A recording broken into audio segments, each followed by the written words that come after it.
And it's very important because we have one chance with President Trump in the coming 2 years to really shape the whole future for generations to come. Correct. It's bringing a solution to the Israeli-Palestinian conflict that won't endanger Israel, that will ensure our security and prosperity for generations.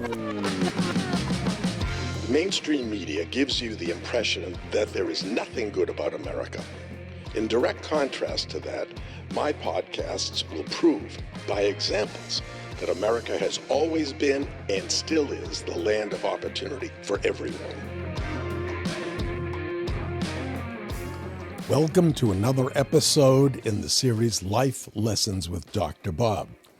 My guest today is Amir Avivi, a former brigadier general in the Israel Defense Forces and currently the chairman of the Israel Defense and Security Forum, or IDSF. More on that later. We'll have a conversation about the many important events that have occurred in the Middle East since the start of the Gaza war in October of 2023, and he'll update us on events that are occurring right now on the ground. First, a bit of background. During his 30 years of service in the Israeli Defense Forces, the IDF, General Avivi held a series of increasingly senior roles, from being the commander of various battalions to director of the Office of the Chief of Staff. For many years, General Avivi was at the center of the policy-making process in both the Israeli government and in the defense establishment. After leaving government in 2019, General Avivi founded an independent organization called the Israel Defense and Security Forum, or IDSF. His organization has 42,000 members now, including retired senior officers of the Israeli military, as well as civilians. All of its members are staunch Zionists who believe in ensuring the security of Israel and the Jewish people through a strong military. IDSF stands in opposition to the small but very vocal minority of leftists in Israel who are more interested in making compromises with Arabs than in securing the long-term safety and independence of the Jewish state. General Avivi is here today to discuss the complex and fluid situation in Israel, and like other pundits or commentators on the Middle East who are often seen in the news speculating on the situation in Israel, General Avivi doesn't speculate. He knows what's going on because he enjoys weekly access to the highest levels in both the military and the government of Israel, up to and including Bibi Netanyahu, the prime minister. We're fortunate that he happens to be in the States to give us a real-time report on the many important events that are happening in Israel and the Middle East. Welcome to the show again, General. Great to be here. I'm very happy to be here today. Thank you, Dr. Bob. There are so many events currently happening in the Middle East which have a direct bearing on the security of Israel and the free world. The last time you were here, Joe Biden was our president, and under his leadership, America poorly executed and hastily retreated from Afghanistan, and that left our enemies emboldened. In addition, the Biden administration spent a lot of time and energy trying to re-enter the Iran deal, which was a dramatic 180-degree shift from President Trump's policy of isolating Iran and punishing it through sanctions for its quest for nuclear weapons and for its support of terrorism around the world. Both of those events signaled a dramatic change in America's foreign policy, which dramatically impacted Israel's safety. What's the current mood in both the Israeli government and in the general public now that Trump is once again our president? I think in Israel, Trump enjoys a lot of support. I saw that around 75% of the Israelis supported Trump winning the elections. Which is more than the percentage of Americans who voted for Trump even. Because Israelis appreciate everything that President Trump did for us. He moved the embassy to Jerusalem. He recognized the Golan Heights. He stopped this terrible deal with Iran and put maximum pressure and sanctions. He signed 4 peace agreements, a complete change of reality in the Middle East. So many things Trump did for us, and therefore Israelis are very excited that Trump was elected again. And we see results immediately. We see the president standing firmly, supporting Israel, sending us huge amounts of munitions, threatening Hamas that they need to bring all the hostages. Without President Trump, we wouldn't have seen now the hostages returning step by step. Maybe not all of them at once, but we're getting back our hostages. Well, when we spoke in late 2023, Israel had just been attacked by Hamas, which resulted in the greatest number of Jewish civilian deaths since the Holocaust. Israel immediately declared war on Hamas and destroyed much of northern Gaza.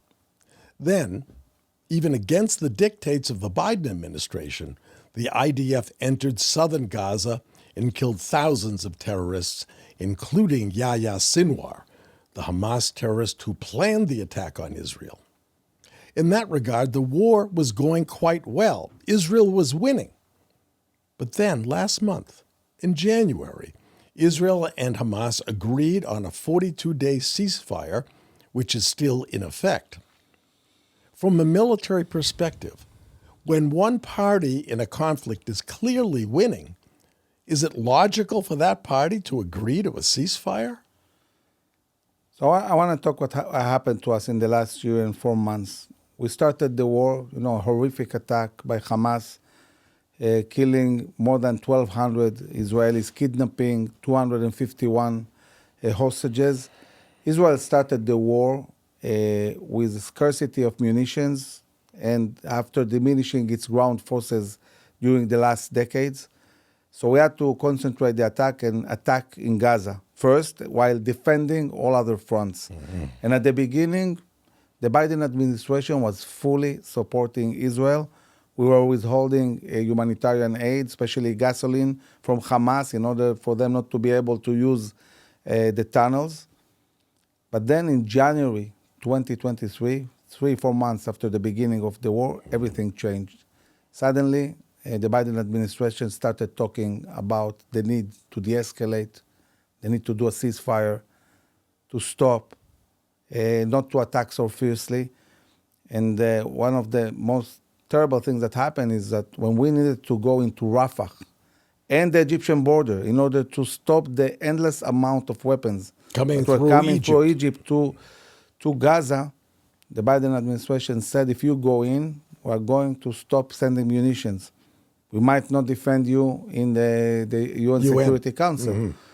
This was a defining moment when Prime Minister Netanyahu needed to show leadership. And he said to President Biden, if we need to conquer Rafah with our nails, we're going to do it. But it took time. It took time and a lot of discussions before Israel did that. It slowed the pace of the war a lot.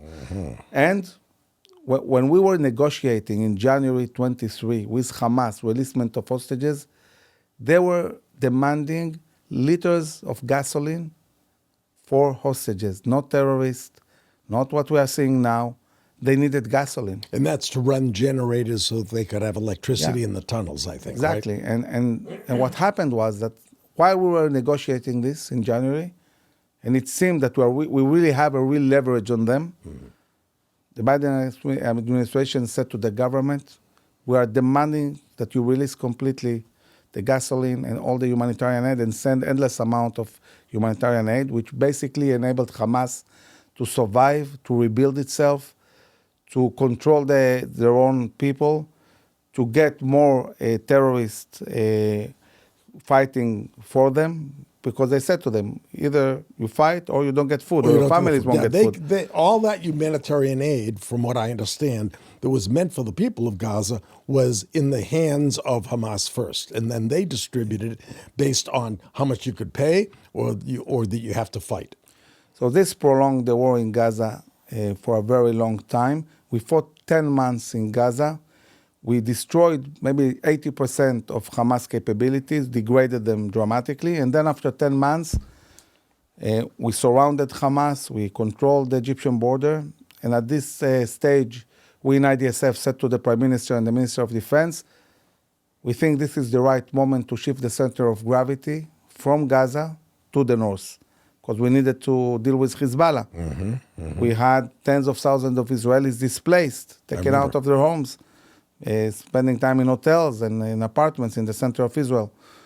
And indeed, the government moved the center of gravity from Gaza to the north. Most of the units shifted to the north, and we did an amazing attack on Hezbollah, which brought Hezbollah on its knees in 2 weeks.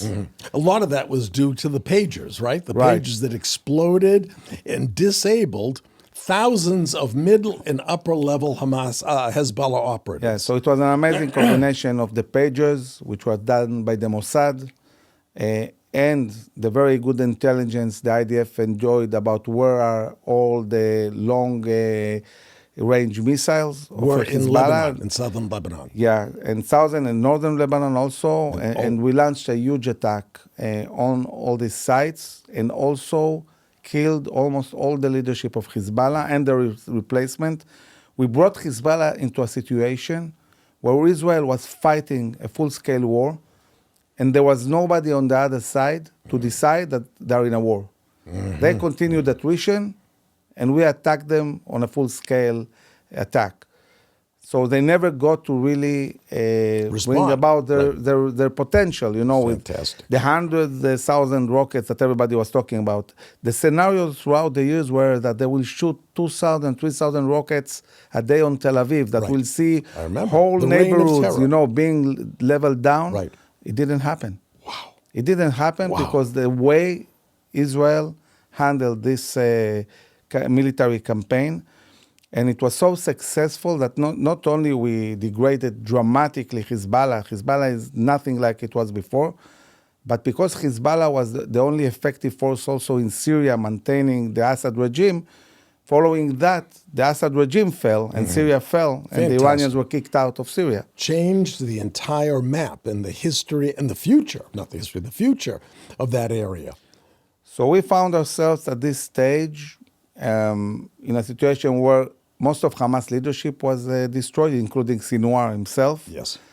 Hezbollah, Nasrallah was taken out. Syria fell. We also did a huge attack on Iran, sending 100 airplanes and other capabilities, taking out almost all the air defense, and also attacking some critical nuclear sites. Oh, I didn't know that. Yeah, some very critical components of their nuclear program. And while all this was happening, Trump was elected. And this created a moment where we were able, after a very long time, to bring Hamas into a place where they are willing to negotiate releasing hostages. For Israelis, bringing back our hostages is very important from a moral stance, but also an operational one, because for the army to operate in Gaza when you have hostages, it's much more difficult. The reason why the attack in Lebanon was so different from what we saw in Gaza throughout the war is that in Gaza there were all areas that the IDF didn't go into because they were holding hostages there. Yeah. And we didn't want them to get killed. So obviously taking as many hostages out of Gaza, it's something that the society wants. They want to see people coming back. This is the responsibility of the government. But which also facilitates the ability of the army to fight in Gaza and really manage to eradicate Hamas. Because we have 3 very clear goals in Gaza. We need to eradicate Hamas as a governmental and military entity. We need to bring back all the hostages. And we need to create a reality that never again there will be a terror army in Gaza. And if we go a step further, looking at Trump's plan, there won't be Gazans also. We'll talk about that. But Hamas, they're terrorists. They're horrible, but they're not stupid. They know if they give up every hostage, that then Israel is going to go back into Gaza with a vengeance. So therefore, they're not going to give up every hostage. So I don't understand. If there's one hostage there, there'll be the same argument that we can't go into Gaza, we can't finish the job with Hamas. So what is going on now, we have what we call the first stage. First Right. stage, And it ends on March March 1st, I think. Right. The 42 42 days. 42 days, right.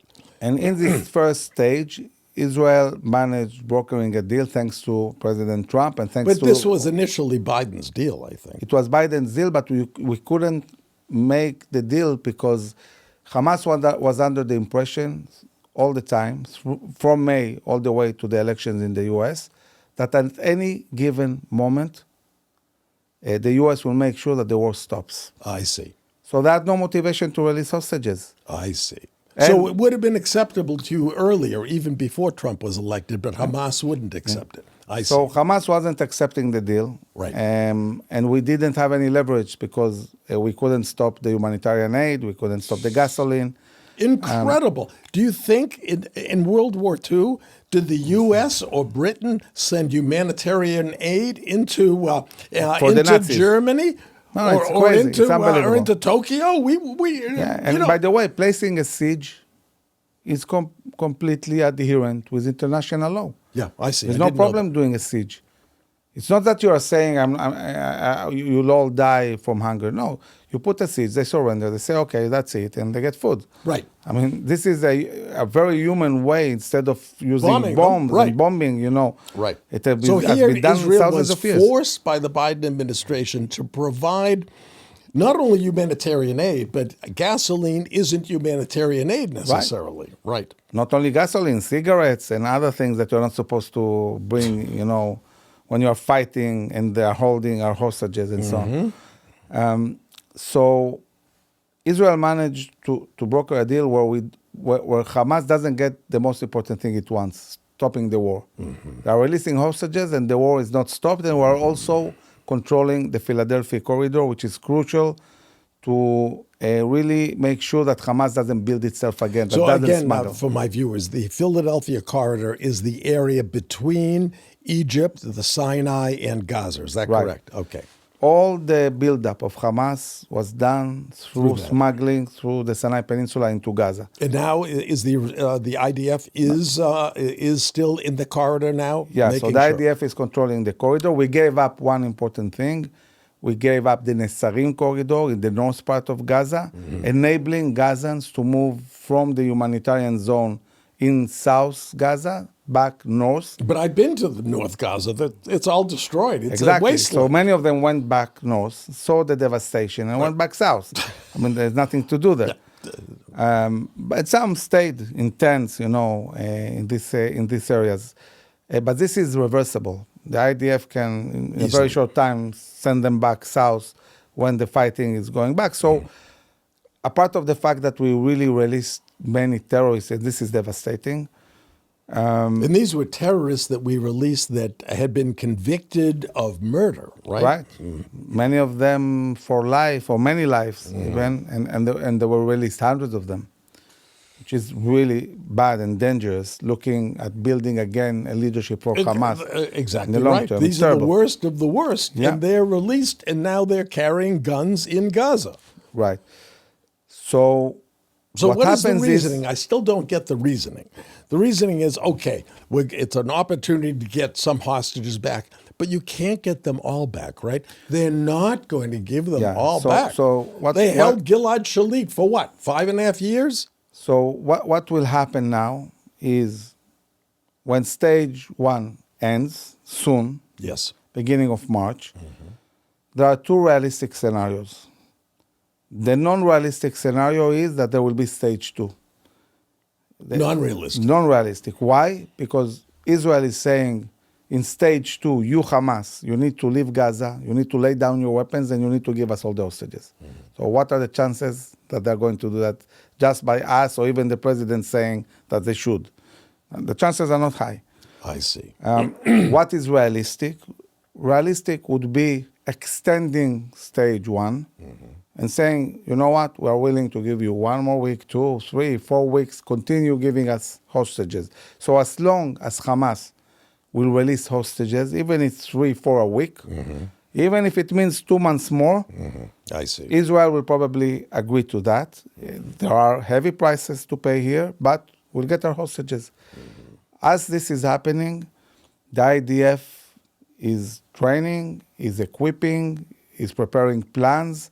There is a change of leadership, new chief of staff. The new chief of staff is determined to win the war decisively. He knows he was chosen for one thing only, winning the war.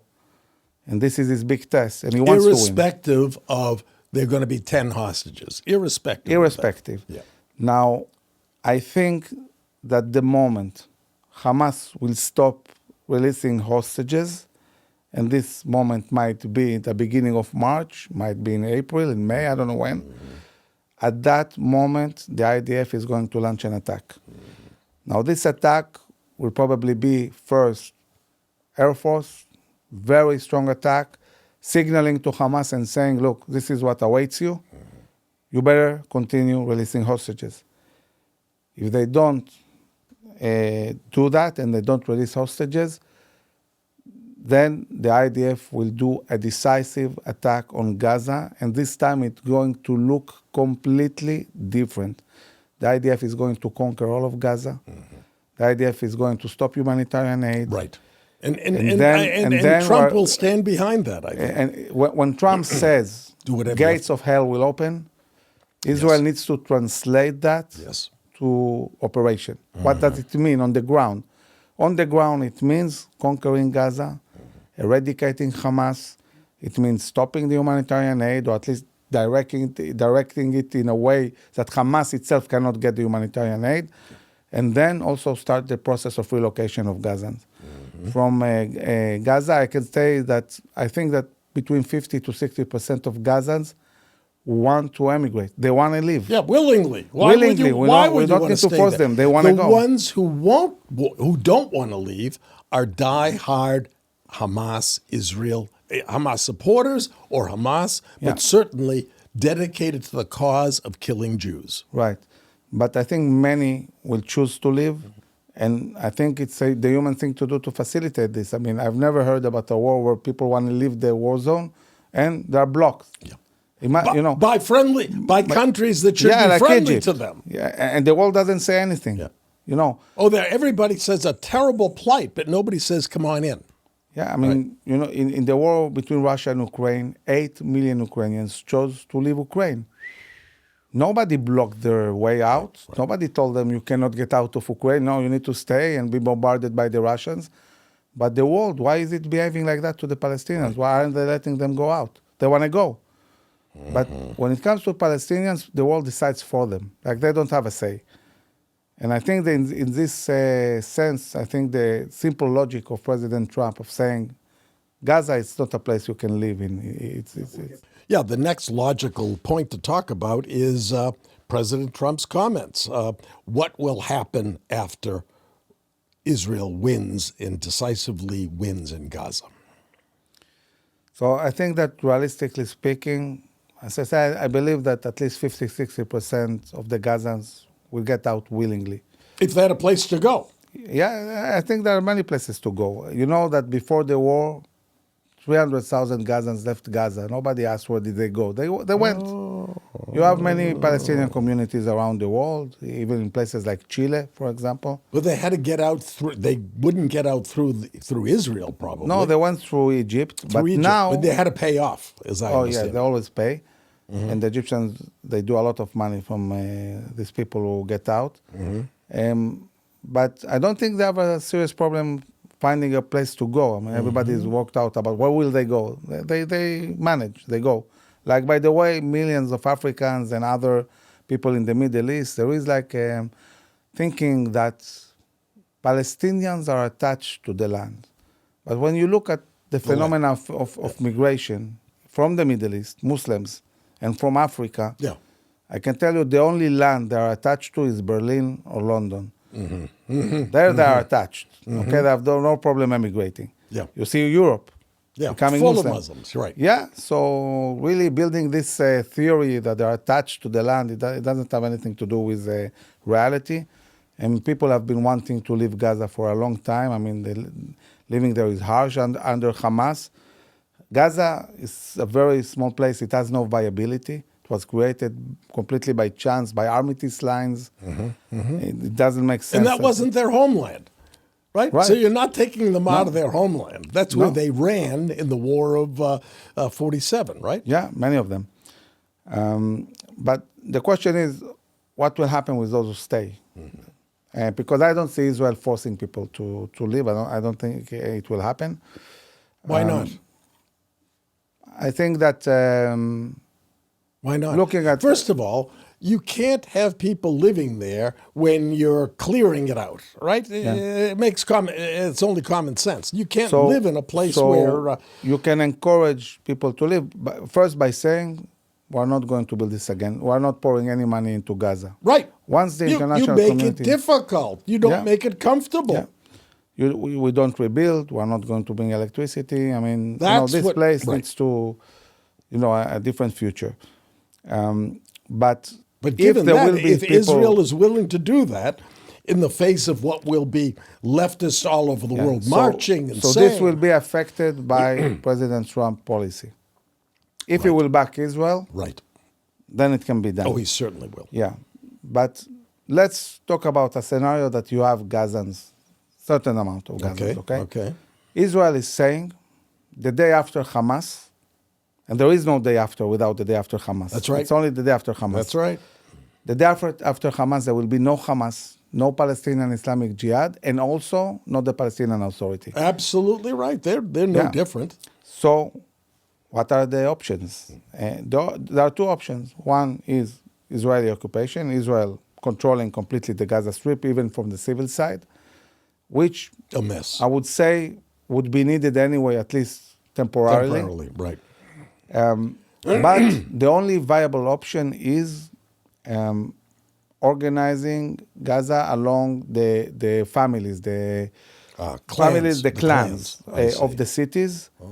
And if this will work, this is something that we'll be able to implement also in Judea and Samaria in the West Bank. I see. Because if we say that the Palestinian Authority is so terrible and corrupt and useless and dangerous, and we're not willing to have them in Gaza, why are we willing to have them in Judea and Samaria? It doesn't make sense. That's a good question.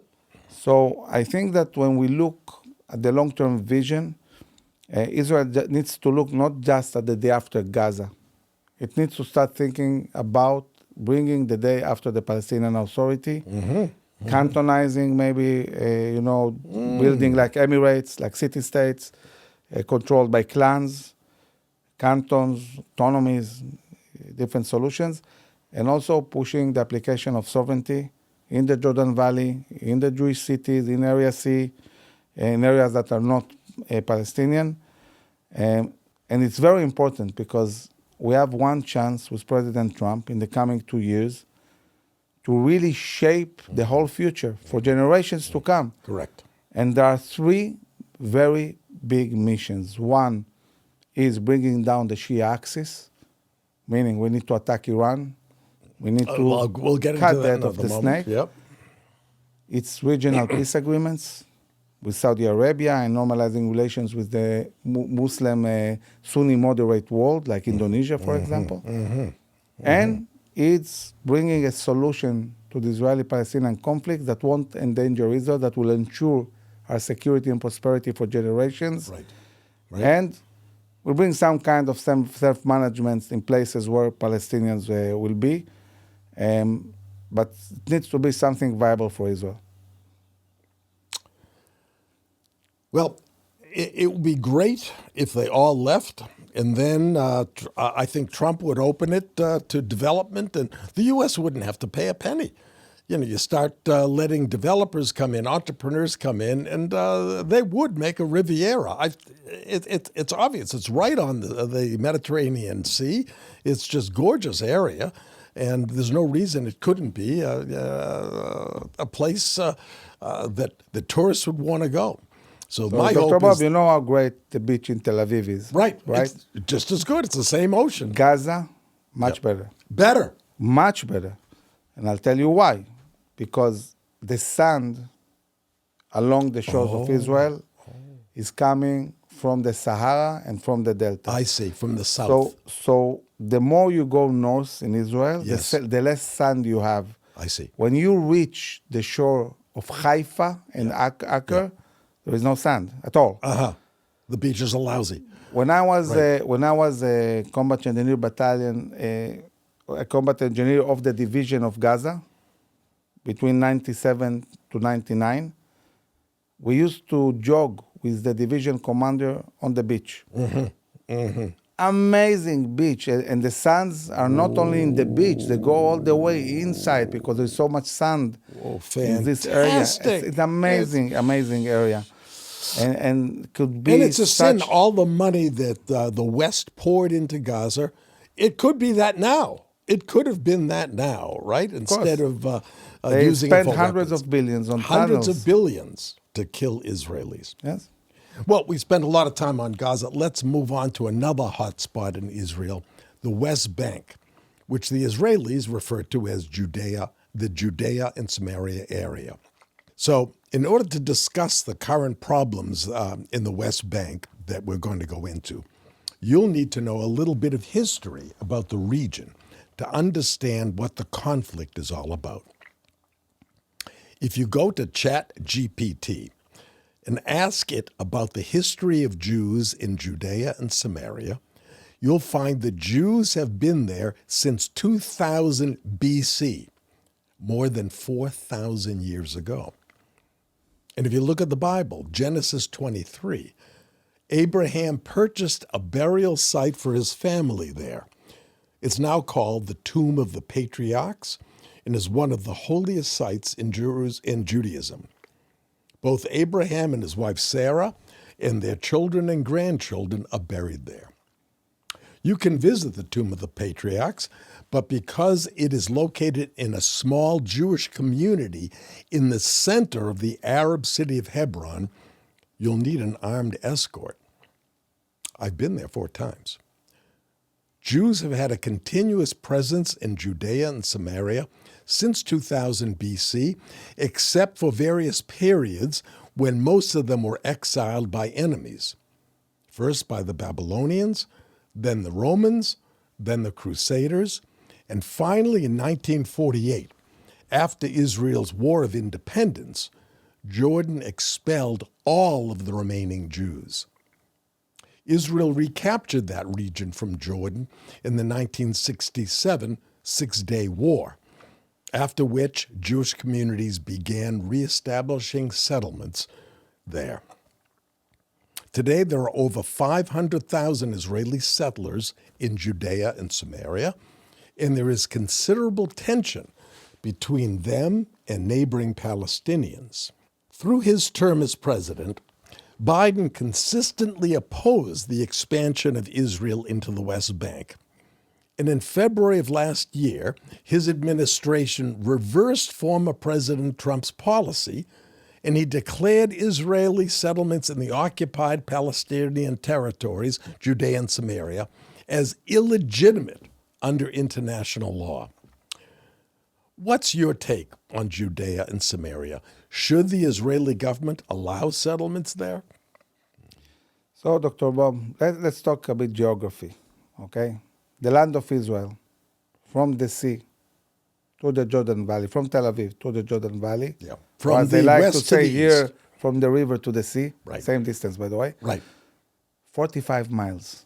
That's it. 45 That's miles. the width The of whole Israel. land of Israel is 45 miles of width. Wide. Right. Wide, right? As President Trump said quite recently to a reporter, he said, see this desk here? This represents the Middle East. See this pencil? This represents Israel. Exactly. In the Middle Now, when East. you look at this 45 miles, it's 9 miles of shore, okay? It's 9 miles of Jordan Valley, and all the rest is the mountains of Judea and Samaria. Israel is basically Judea and Samaria with a bit of margin. Mm-hmm. Mm-hmm. And this is why all the history of the Jews is on the mountains. You cannot exist, literally, cannot exist without being on the mountains. And the only border that is defensible is the Jordan Valley. That's reality on the ground. Now, if you say Jordan Valley and the mountains are not part of Israel, you are basically saying Israel should not exist, cannot exist. Now, there are so many Arab countries in the Middle East, huge countries. There is one Jewish country, one Jewish state. I think there are And it needs to 54 Islamic countries. Right.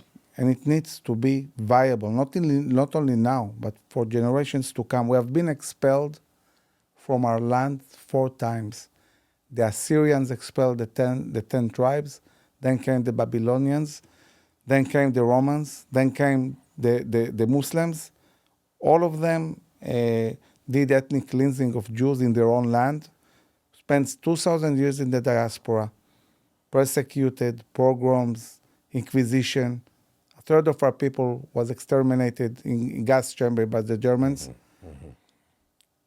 And now that we came back to our ancestral homeland... And during those pogroms, during the persecution of Jews over the last 2,000 years, the cry was, get out of here, go to your own home. Right. They were saying... And when we go to our own home, they say, it's not your home. And by the way, before, when Israel was created, the Arabs kicked out all the Jews who lived there for thousands of years after they were expelled by the Romans. And they said, you need to go to Israel. This is your land. You cannot be here. And now that we came back to our land, they say, no, you cannot be here neither. That's not your land. When people say Palestine will be free from the river to the sea, they mean all the Jews need to be in killed. the sea. Right. In the sea. That's what they mean. Dead. Okay?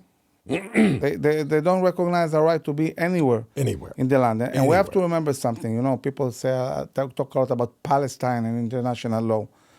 The name Palestine has nothing to do with Arabs or Muslims and everything to do with Jewish history. When we were expelled from our land by the Romans, the Romans, 2,000 years back, they wanted to disconnect the connection between the Jews and their land. So at that time, in the ancient world, the land was called the land of Judea. And the Romans that controlled the whole ancient world, they said, we are going to change the name from Judea to Provincia Palestina. And this name, Palestina, was given to the land by the Romans hundreds and hundreds of years before Islam and before Arabs left the area of Saudi Arabia. And it was in the context of the Jews. And throughout the 2,000 years of exile, everybody knew that the name Palestine refers to the Jewish land of Israel. You know, before Israel, there was a Palestine soccer team or all Jews. You go to Encyclopedia Britannica, you see Palestine, it's with Magen David. I see. You know, it's only in the late 60s, in the 20th century, that the Russians, together with the local Arabs, started pushing the idea of Palestinians. Because since until then, Palestinians were, it was referred to the Jewish state. You know, when the British were given a mandate, we talk about the British mandate. What was this mandate? What mandate did they get? They got from the UN a mandate to build a national home for the Jewish people in their ancestral homeland. This was the mandate. And they didn't do that. They did exactly the opposite. This is why Jews fought the British until 1948. And a mandate by the UN is a much, much stronger thing in the international law than any other decision in the UN. Than any resolution. Yeah, this is why this mandate is mentioned in the Declaration of Independence of Israel. And the declaration doesn't start... Israel was created 3 years after the Holocaust. The Holocaust at that time was, a third of our people, 6 million people were butchered.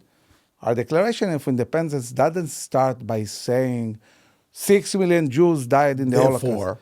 Right, it starts by saying, in the land of Israel rose the people of Israel. Here we became a nation. Here we wrote the Bible. Here our culture was created. We were expelled forcibly from our land. We prayed for thousands of years to go back, and now we decided to take action. We're coming back to take our homeland. This is what Zionism is all about. Mm-hmm. It's about taking an action and going back to our ancestral homeland. And it's all of it. It's not half of it. It's not a quarter of it. You cannot be an occupier in your own ancestral homeland. Right. Absurd. All our history is on these mountains. Our security, our existence is on the mountains of Judea and Samaria. They're called Judea and Samaria. Judea, right. It should give you a hint. And by the way, even when the UN wanted to do the partition plan, and not only they gave, the British gave all of Jordan, which was also part of Israel, in the mandate, was supposed to be part of Israel. They created Jordan as a state, completely against the mandate they got. And then they left us with 45 miles. And if that isn't enough, now they said, you know what, we'll cut all of this, also this 45 miles, and we'll give you 9 miles of shore. Yeah. Basically saying, we'll put you in a concentration camp and we'll see how long it will take until you all die. Okay, this is what they were trying to do. Getting back to the Judea and Samaria, the conflict, I believe the Jewish settlers believe, and have good reason to believe based on history and the results of the Six-Day War, that all of the West Bank belongs to Israel. Most of the settlers are farmers who just want to work the land, but there are some groups that want to expand into adjacent land that is farmed by Palestinians. The media, and sometimes even the Israeli government, refers to them as radical Jewish groups. One such group is called the Hilltop Youth. They're young Israelis who try to establish unauthorized outposts and are reported to be involved in violent confrontations with the Palestinians. Another group of settlers there are called religious nationalist extremists. They promote, according to many articles, an aggressive and uncompromising vision that every square meter of the West Bank is part of Israel. Now back to General Avivi. How do you see these groups, and how do you see them, and how are they viewed by the mainstream of the Israeli population? As you mentioned, Dr. Bob, there are more than 500,000 people, Jews, who live in Judea and Samaria. And people might be surprised, but when you look at who are these 500,000, a third of them are ultra-Orthodox, living in cities, big cities. A third of them are religious Zionists, and a third of them are not even religious. It's people who want affordable housing, who want to live on the mountains. The air is much better, no humidity, nice view, you can afford a nice house. And so people are looking for, the next place to live. Today, the area of Tel Aviv, all the shore is packed. It's like one big Manhattan. It's not affordable for the young generation. They need place to live. Now, today, Judea and Samaria, following Oslo 30 years ago, Judea and Samaria was divided to 3 distinct areas. Areas A, B, and C. Area A is the Palestinian cities, which are controlled security-wise and civically by the Palestinian Authority. By the PA, By the PA. Area B is the rural area around the cities, but rural Palestinian towns, and they are under civil control of the Palestinian Authority, but security control of Israel. Area A and B is 40% of the area of Judea and Samaria. 60% of the area is Area C. It's fully under Israeli security and civil responsibility. It's not at all a Palestinian area. All the Israeli towns, settlements, are in Area C. None of them are in areas that are A and B. I see. I didn't know that. So Israel has a right to develop as many towns and as many settlements as it wants in areas that was designated to Israel according to Oslo. and Israel wants to develop.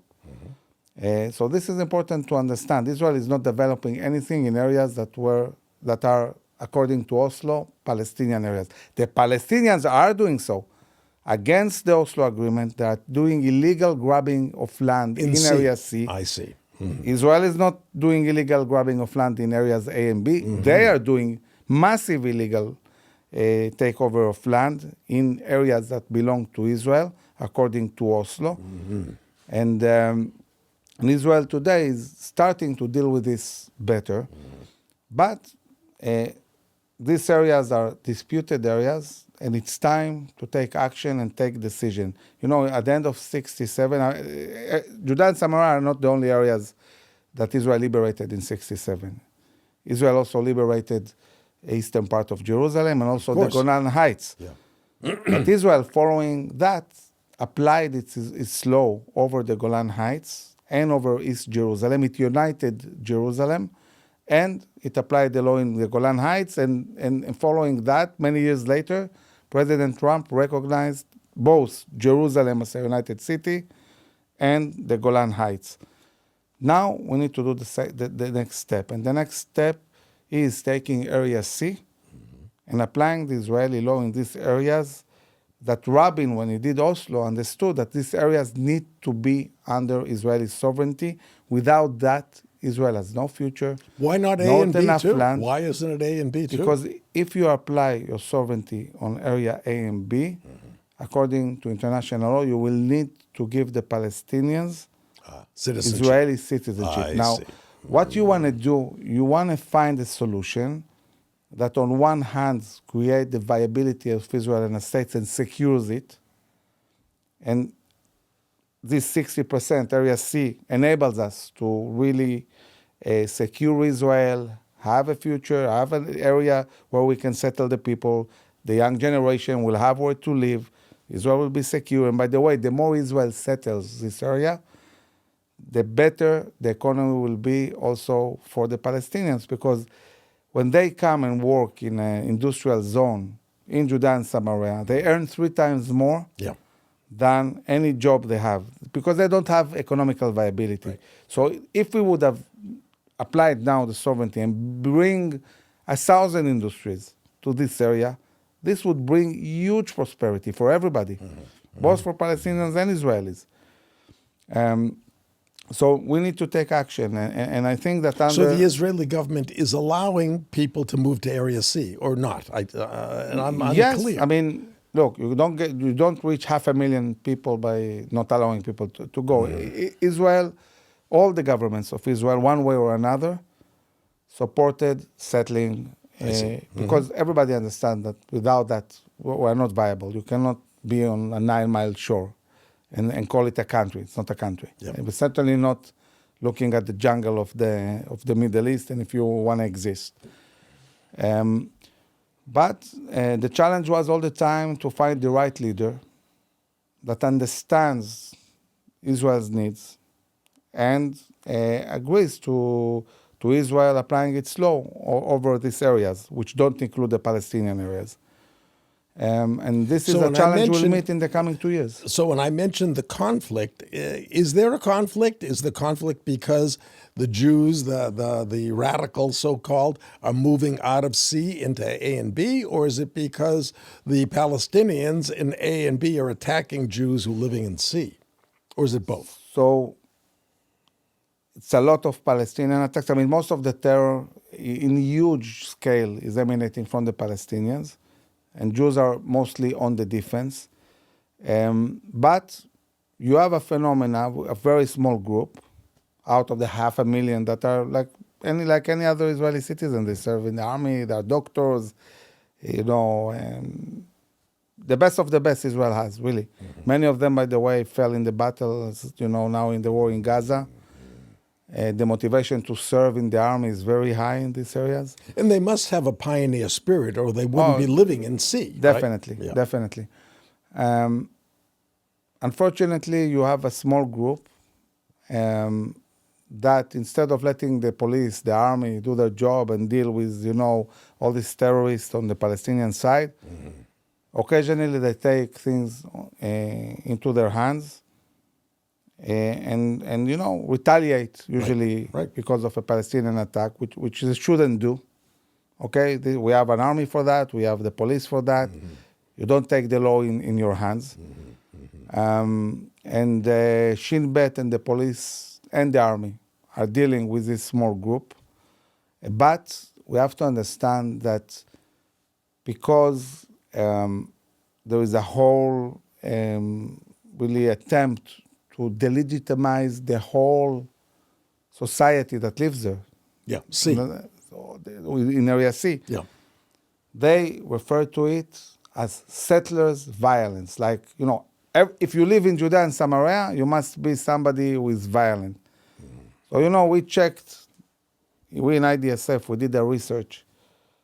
We checked the level of violence in Judea and Samaria, looking at this 500,000 people, compared to Tel Aviv. In Tel Aviv, the level of violence was 3 times more. And you adjusted, nobody says... And you adjusted for population, of course. Yeah, adjusting it to population. And you Per don't capita. go around saying Tel Aviv violence. I see. Okay? I see. So this attempt to dehumanize even, Israeli citizens, just because they live in an area where Israel thinks it's important to live. Right. Okay? But it's a tough area. This is terrible. Yeah. And the answer is applied Israeli law. Because if Israel waits so many years, from 1967 to 2025, and hasn't applied the law, it sends a very bad message. Because Israel needs to decide, is this part of Israel or isn't it a part of Israel? Now, we know that this needs to be a part of Israel.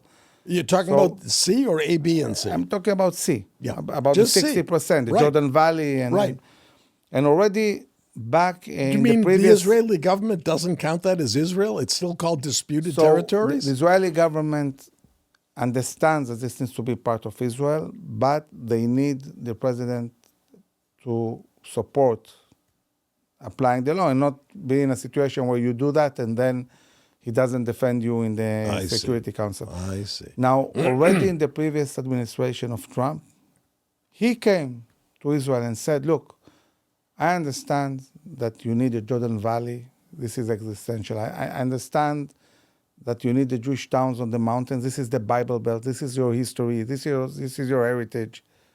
No problem. Apply the law. Do that. And Israel wasn't ready. It wasn't ready. The public opinion wasn't ready. Like President Trump surprised Israelis because for so long they said there will never be a president that will support it. And suddenly there was. And we didn't act upon it. And I think this time we cannot miss the opportunity. We need a resolution. We need a solution. And I think that following the 7th of October, many Israelis who maybe saw that we don't need this, why should we be on the mountains? Now they understand. I mean, think about it. When the Gazans attacked us, they went like... I would say 14, 15 miles into Israel. They attacked all the way to cities that were 14 miles from Israel. The Green Line is 9 miles from the shore of Tel Aviv. So now all these guys who live in the center of Israel, and especially those cities that are attached to the mountains, like Kfar Saba, Ranana, these cities, they say, we'll be the next Gaza. If we don't apply sovereignty in the Jordan Valley and on the mountains, in Area C, we'll be the next Gaza. But didn't the deal that was closed with Rabin, the Oslo Accords, didn't it make Area C part of Israel? Oslo Accord was an intermediary agreement. They said we'll start with 5 years of agreement, and then we'll talk about the details and what will happen in the long term. They never reached this point. I see. Okay. Strange. So now we need to act and do something about it. And I think it needs to happen in the coming 2 years. This is why we in IDSF were pushing the government to put a clear vision, because will take maybe a month, maybe 2 months. President Trump will come to Netanyahu and will ask him a simple question. What do you guys want? Right. Tell me what you want. Right. And we have to answer And we have to clearly. answer it very clearly. And we have to answer what we want. And we're looking at Israel. And we have to answer what kind of solution, following that, we think that is applicable with the Palestinians. City-states, Emirates, cantonize, autonomy. What is the solution? Okay. And also we need to connect it to the vision of Gaza, which everything is changing now, because Gaza suddenly, it's a huge change. We're talking about relocation. This basically breaks the whole idea of, a Palestinian state and so on. So Israel needs to put a clear vision, and we are building a viable solution. I think it's up to IDSF and groups like yours to pressure the government to move in that direction. Yeah. Okay, moving away from Palestinian issues. Look, we all know that all of the serious problems that Israel currently faces, from Hamas, Hezbollah, or the Houthis, are because of Iran. As you said, the head of the snake. It's the snake that funds all of those terrorist organizations with the single objective of destroying Israel. Now that Israel has an American president who understands the dangers that Iran poses, not only to Israel, but to the entire world, it's time to cut the head of the snake off.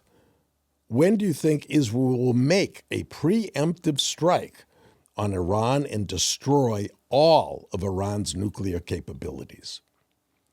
So as we said before, Dr. Bob, Israel started by concentrating on Gaza, then it shifted the center of gravity to the north, to Lebanon and Syria. And then when we started the ceasefire in Lebanon, the Prime Minister said, we are starting a ceasefire. Now we are shifting the center of gravity to Iran. And I can tell you... And with Syria demilitarized, basically, Israel's planes, the Israeli Air Force, has a clearer, shorter path to Iran. Definitely. And I can tell you that the whole center of gravity of the Israeli industries, of the Air Force, of the intelligence, has moved towards preparing for a decisive attack on Iranian nuclear sites, military sites, and so on. But we understand that because Iran is far away, the best scenario would be a coalition, meaning the U.S. and Israel attacking together.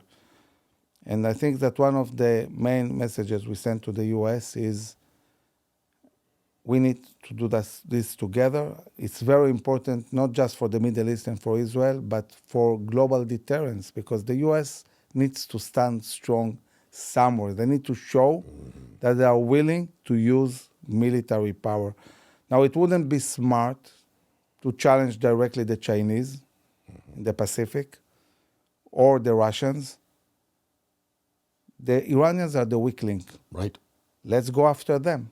Right. Let's attack them decisively. Now, a pinpoint attack, an air attack, 2-3 days on Iran, this is not the beginning of a war. This is the end of the war. Right. Right. And that's how it has to be positioned, because President Trump has made it basically a promise during his campaign for re-election that I don't get us into wars. I get us out of wars. So this is the way to get out of the war.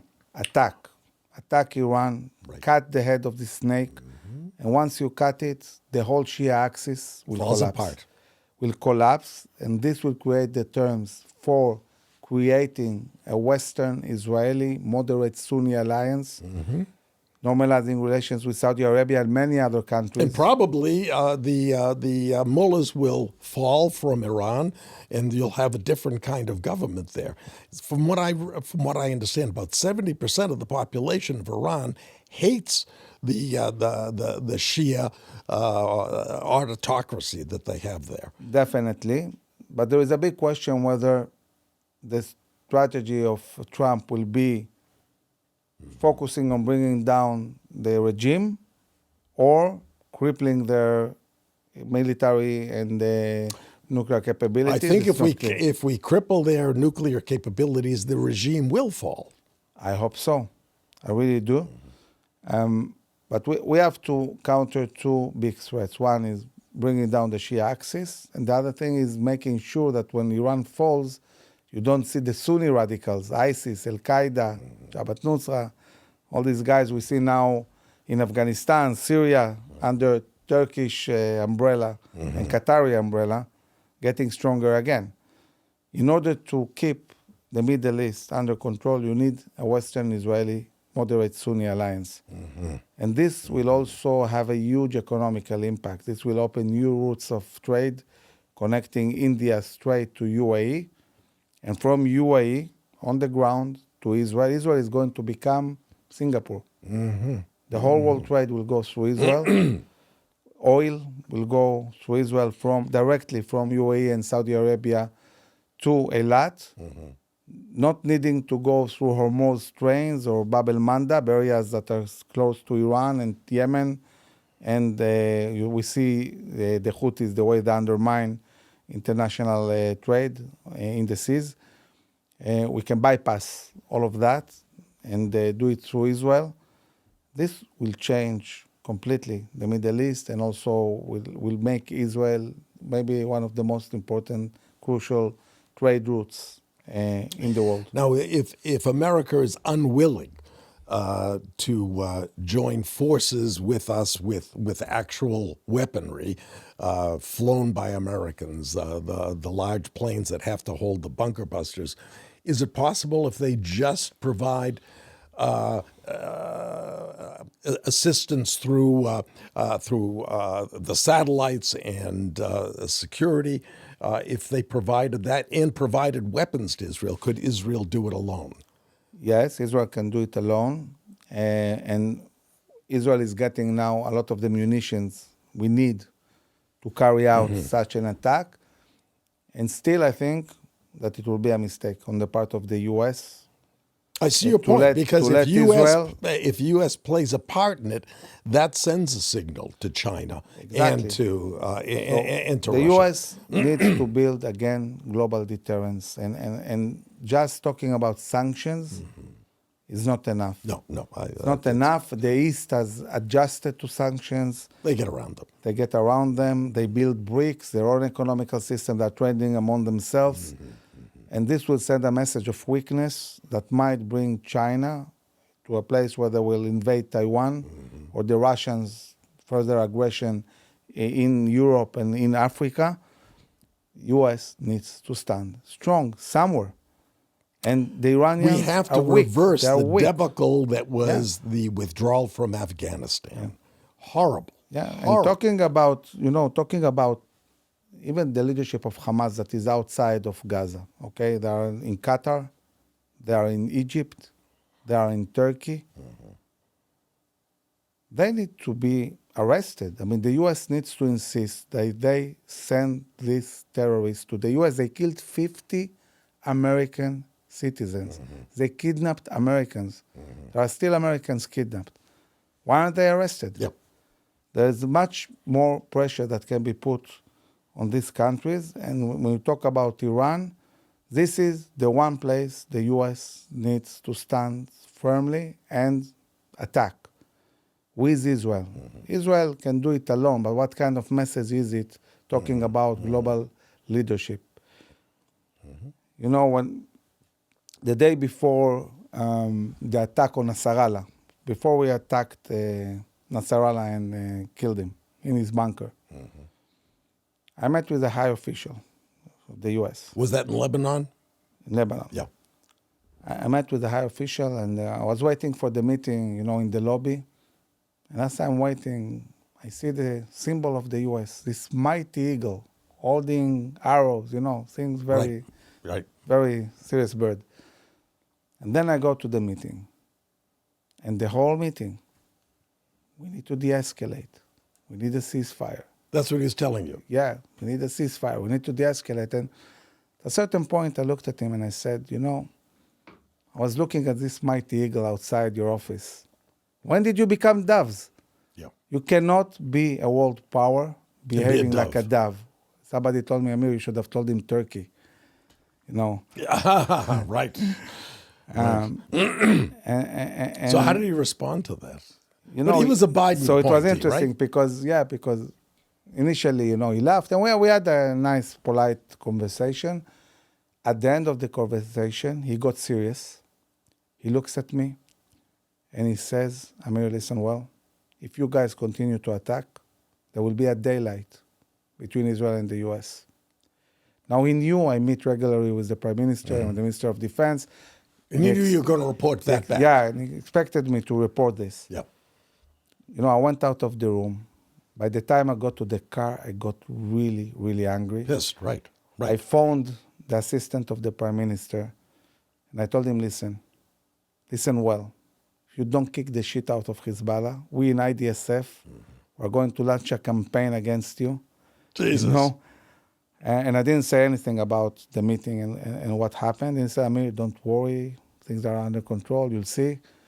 And the next day, 80 bombs into the bunker of Nasrallah. Perfect. When I saw that, I tried to imagine the face, of this guy. Of this guy you were talking It was to. funny.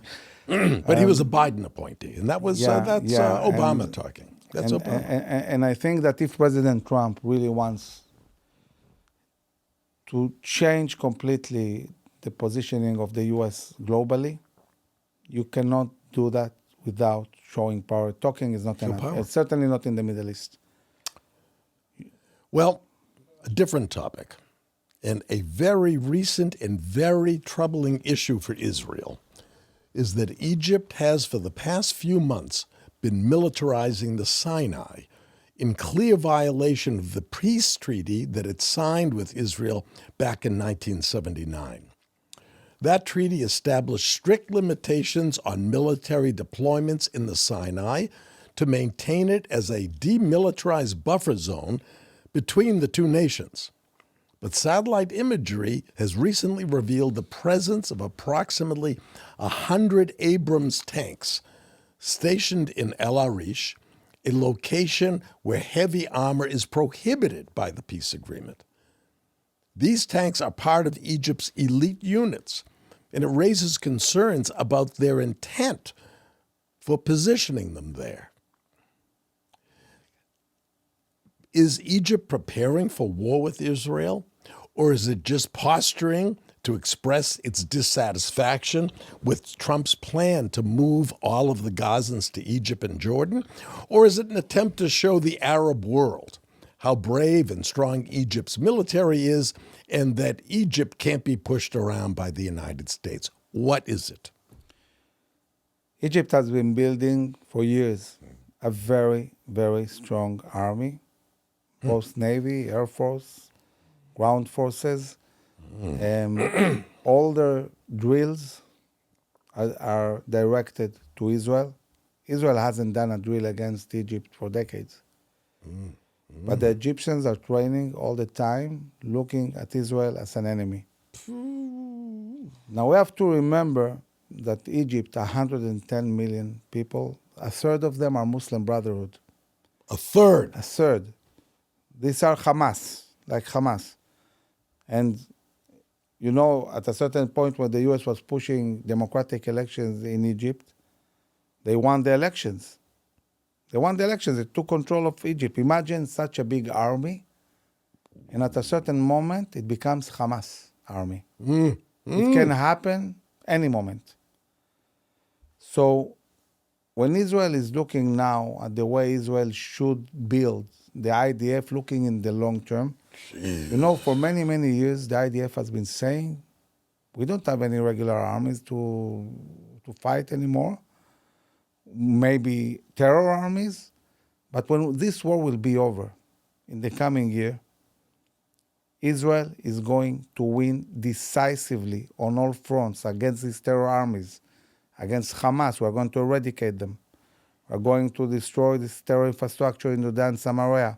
Hezbollah has been hit dramatically, and we're enforcing the reality in Lebanon, making sure they are not going to rebuild themselves. There is going to be an attack on Iran. We're going to bring down the Shia axis. So looking at the IDF in the long term, what do we need to prepare for? And the answer is we need to prefer to deal with two big armies. One is Egypt, and the other one is Turkey. Because the Turks now are pretty much controlling Syria. Any given moment they can go into Syria and reach Israeli borders. That might happen. So the whole buildup of power of the IDF looking in the next 20 years needs to really take seriously these two Sunni Muslim Brotherhood potentially armies, because Erdogan is Muslim Brotherhood, and we have to be ready. Now, the amount of forces now in the Sinai Peninsula, it's not an amount of force that really endangers Israel. Seriously, Israel can deal with this.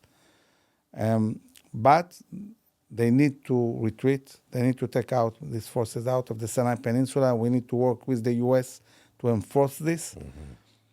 But there is a big question about Egypt. In the U.S., has pretty much mistreated Egypt for a long time, since Obama. Egyptians are really fed up with the... Is that because he was favoring the Shia over the Sunnis? This is for one thing. The other thing, they were also favoring, Saudi Arabia, Qatar. The Egyptians used to be the leaders of the Arab world. I remember that. They have lost completely, this position. It frustrates them. They want to go back to be, a dominant country. When the Muslim Brotherhood took over Egypt or won the elections, these democratic elections, when Sisi did a military coup and took control, the response of the U.S. was, instead of saying, wow, luckily, we have Sisi back and not the Muslim Brotherhood, they attacked Sisi and said, you did a military coup against democracy, Muslim Brotherhood, democracy. Yeah. Right? That was Obama who said that. Yeah. Because he supports the Muslim Brotherhood. They humiliated Sisi. I see. And Sisi started, and especially because of the weakness of the U.S. in the last administration, Sisi started moving more and more towards the east. Towards? The east. The east, I see. Purchasing more and more weapons from the Russians. I see. Getting closer to China. And this is at the expense of the relations with the U.S. So the U.S. needs to build a coherent strategy looking at Egypt. Wow. We cannot have Egypt moving towards China and Russia. We need Egypt on the western side. And it's a huge challenge. Now, think about it. When we are talking about this amazing, prospects of a new route of trade connecting India to UAE and to Israel, this is great for Israel. It's great for Saudi Arabia and the Emirates. It's great for India. It's great for the U.S. There's only one small problem. It's at the expense of Egypt. Because this means shifting the trade from the Suez Canal. This is a very important source of income for the Egyptians. Shifting it to Israel. So if you do that, what is this prospect for Egypt? What do you have to offer them? We need to come up with a plan that looks at Egypt, because Egypt is a ticking bomb. Any moment there can be civil war. I had There no are idea. 30 million people that are starving. Not only that, the only source of water they have is the Nile. And now there is a huge dam that is being built in Ethiopia that will create a huge shortage of water for Egypt. People won't have water. These things need to be addressed. Wow. Now, I talk about it also with the Europeans, because 110 million people. Imagine there is a kind of collapse and 10 million people Where are they going going to boats go? and move. Yeah, they're to going to go. Europe, right? Right. So this Go one through thing Italy to Germany. Yeah, Right. one thing that might happen is massive migration from Egypt. Wow. The other thing that might happen is that Egypt will see that there is internal turmoil, and they will say, okay, we need an external enemy. And they will go and fight Israel. Yeah. So this issue needs to be dealt with. And there is no comprehensive strategy what to do with a country that is a quarter of the Middle East. The whole Middle East is 400 million people. A quarter of them live in Egypt. I had no idea of that. Scary times. Yeah. General, I want to thank you for spending time with me today, and so much more, for starting IDSF and for growing it to become a powerful voice for conservatives in Israel to speak to their government. Thank you very much. Thank you for watching. And if you enjoyed this episode of Life Lessons with Dr. Bob, please subscribe and you'll be automatically notified of future podcasts in this series. Thanks so much for listening to another episode of Life Lessons with Dr. Bob. If you enjoyed these interviews with some of today's most influential thought leaders, please follow and rate the show on your favorite podcast platform. And don't forget, you can also watch each episode on YouTube as well. We'll see you next time.